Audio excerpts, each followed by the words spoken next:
بسم اللہ الرحمن الرحیم. ہم جمع مکسر کا ٹاپک پڑھ رہے تھے اور اب جمع مکسر میں ہم تھوڑا سا ذوی العقول کو سمجھیں گے. جمع مکسر جو ہوتی ہے یہ اس میں ذوی العقول جو ہے وہ 3 مخلوقات کے لیے استعمال ہوتا ہے، یعنی فرشتے، انسان اور جنات.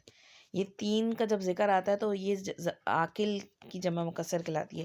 اس کے علاوہ جتنی بھی مخلوقات ہیں ان کے لیے جو بھی الفاظ استعمال ہوں گے وہ جمع مکسر میں وہ غیر عاقل کی جمع مکسر کہلاتی ہے.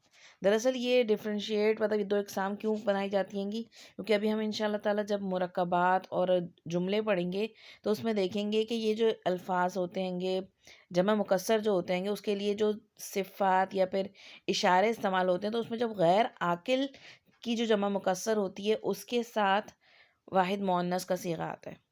ویسے تو جو بھی لفظ ہوتا ہے گا اس کے ساتھ اسی کا صیغہ آتا ہے گا، جیسی بات ہے اگر مؤنث ہے تو مؤنث کے ساتھ مؤنث کی طرف کا اشارے والا صیغہ آئے گا، مذکر کے ساتھ مذکر کا ہی آئے گا. لیکن جب جمع مکسر ہوتی ہے غیر عاقل کی تو اس کے لیے جو عمومی طور پہ عربی میں اشارے کا یا صفت کا صیغہ جو استعمال ہوتا ہے وہ واحد مؤنث کا استعمال ہوتا ہے. انشاءاللہ جب ہم مرکبات اور آگے جملے پڑھیں گے تو آپ کو سمجھ میں آ جائے گا.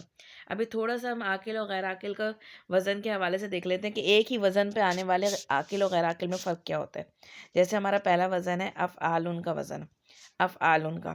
تو اب دیکھیے آپ اس میں عاقل کا جو ہے ولدن ہے، جیسے بیٹا کے لیے آتا ہے گا یا اولاد کے لیے، اور اس کی جو جمع ہوتی ہے اولادن. تو اب یہ افعال کے وزن پہ ہے. ولدن اور اولادن جو ہوتی ہے یہ ظاہر سی بات ہے ذوی العقول میں آئے گا، عاقل لیں گے. اس کے برعکس اب غیر عاقل دیکھیں، خبر ان کی اخبارن، خبر اخبار. اب یہ خبر اخبار یہ ظاہر سی بات ہے غیر عاقل میں آ گیا. افعال دونوں کا وزن سیم ہے، اولادن کا اور اخبارن کا، دونوں ایک ہی افعال کے وزن پر ہیں، لیکن ایک عاقل ہے اور ایک غیر عاقل ہے.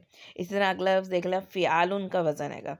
اس میں عبدن ہے، عبدن کی جمع ہوتی ہے عبادن، عبادن فعال کے وزن پہ ہو گئی تو عباد بندے کے لیے استعمال ہوگا. اور ریحن، ریح ہوا کو کہتے ہیں عربی میں، اور اس کی جمع جو ہوتی ہے ریاحن، یہ بھی فعال کے وزن پہ. دونوں وزن ایک ہی ہیں گے لیکن عاقل اور غیر عاقل کا فرق ہے. اسی طرح فعول کا وزن دیکھ لیں، فعول کا وزن پہ آتا ہے رسول کی جمع رسول. فعول تینوں حرف جو ہیں گے تینوں پہ پہلے حرف پیش ہے، دوسرے حرف پیش ہے اور تیسرے حرف پہ تنوین ہے. فعول رسول، رسول کی رسول، اور صحیفتن جو غیر عاقل میں آئے گا صحفن. صحیفہ یعنی کتاب، اس کی جمع صحفن. اسی طرح دیکھ لیں اب افعل کے وزن پہ نفسن، نفس، انفسن. اب یہ سب الفاظ کس کے لیے استعمال ہو رہے ہیں؟ عاقل کے لیے استعمال ہو رہے ہیں، نفسن، انفسن. اور اب اس میں غیر عاقل میں آپ دیکھ لیں تو اس افعل پہ شہر کی اشہرن، شہر ماہ کے لیے استعمال ہوتا ہے، مہینے کے لیے. اسی طرح اب یہ اب آخری وزن دیکھیں، فعالیلو کا وزن ہے، فعالیلو. اس پہ آتا ہے شیطانو کا شیاطینو. اب یہ شیاطین جو ہے کس میں آ گیا؟ عاقل میں آ گیا، کیونکہ میں نے بتایا تھا فرشتے، انسان اور جنات تینوں کے لیے جو بھی لفظ استعمال ہوں گے وہ عاقل میں آئیں گے. اور غیر عاقل میں خنزیرو کا خنازیرو، فعالیلو کا وزن ہے.